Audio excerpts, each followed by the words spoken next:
Então, como que a gente define um problema de estimação por regiões, ao invés de um problema de estimação por intervalos, né? Basicamente, a gente vai ter como nossas alternativas os conjuntos T, onde T são subconjuntos do espaço paramétrico.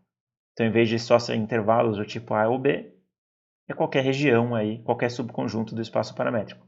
E as nossas regiões, indexadas por alfa, são funções que para cada dado possível, eles nos dão um subconjunto do espaço paramétrico. Então vocês podem ver aí que tem muito mais tipos de estimadores por região do que existem estimadores intervalares. Isso nos dá então um problema um pouco mais complexo para a gente pensar a respeito. E a gente vai então só falar bem por cima sobre esse problema de estimador de região, porque ele tem um caso que é muito interessante.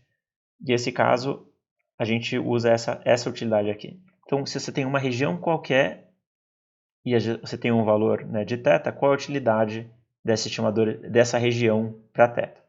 Então, ele tem um primeiro componente aí que é a indicadora de θ pertencente à região, muito parecido com o que a gente tinha para o intervalo, né? Então é 0 se o θ não está na região e 1 se o θ está na região.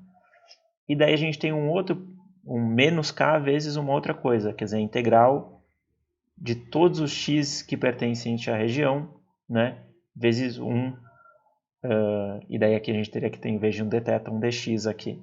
Então, o que isso aqui está tentando fazer? O que é essa integral aqui? É um pouco complicado. Isso aqui está mais ou menos tentando capturar, né, o tamanho da região. O tamanho de intervalo é simplesmente b menos a. Mas como que a gente define o intervalo, o comprimento de uma região mais geral, né? Por exemplo, se a gente tivesse alguma coisa do tipo AB união CD, né, que tivesse um formato assim, A, B, C, D, daí a gente poderia falar, quer dizer, que o tamanho é B menos A mais D menos C, por exemplo. Mas e se a gente tivesse regiões mais gerais, né, que não são necessariamente união de intervalos, regiões muito mais gerais? Isso é um problema que é estudado em teoria da medida. Como que a gente fala o tamanho de forma geral de uma região? Isso vai ser a medida de Lebesgue dessa região. Mas a gente não precisa saber disso a princípio. A gente só quer saber então qual é a melhor região de credibilidade, né? Aquela que vai maximizar a nossa utilidade a posteriori.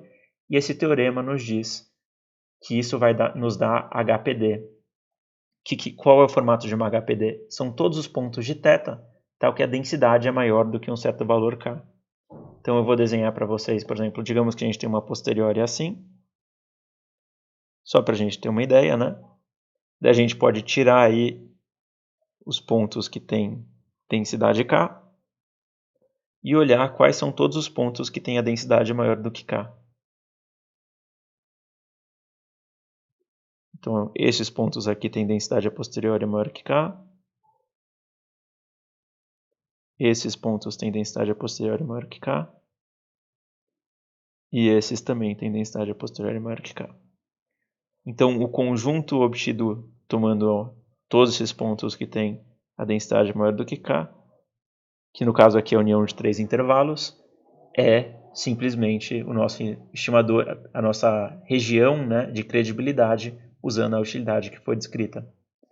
E essa região de credibilidade, então, ela é validada, né, por aquela utilidade que a gente obteve, que é a indicadora que o θ pertencente à região, menos a medida de Lebesgue da região, ou seja, o quão grande, menos k vezes, né, a medida de Lebesgue, que é k vezes o quão grande a região é. E é relativamente intuitivo o que a gente obtém aqui. São os pontos que têm densidade maior do que o valor k. E esse conjunto é tão importante que ele recebe um nome especial, ele é HPD, que é Highest Posterior Density, né? São os pontos que têm densidade acima de densidade a posteriori acima de um certo valor. E esse ponto, a gente vai usar esse conceito de HPD em outras aulas ainda. Então, com isso, eu terminei de falar de estimação intervalar, estimação, ou pelo menos começamos a introduzir esses temas, né? Estimação intervalar e estimação por regiões para vocês. E eu vou deixar alguns exercícios aí para a gente treinar os conceitos. Então vocês podem treinar os conceitos fazendo exercícios da seção 7.2, que tem outras utilidades, algumas outras derivações aí que eu deixei à parte, e que vão facilitar a compreensão desses conceitos de estimação intervalar Bayesiana. Então a gente terminou estimação intervalar, a gente terminou a estimação pontual. Um dos últimos elementos aí de inferência que vocês veem em inferência clássica, e basicamente a gente fez tudo isso em 3 aulas, né? Um dos últimos elementos que vocês veem em inferência clássica é teste de hipótese. Então nas próximas aulas a gente vai discutir testes de hipóteses, só mais algumas aulas sobre esse assunto, e com isso a gente vai completar a construção da inferência estatística, né? A teoria da inferência estatística bayesiana.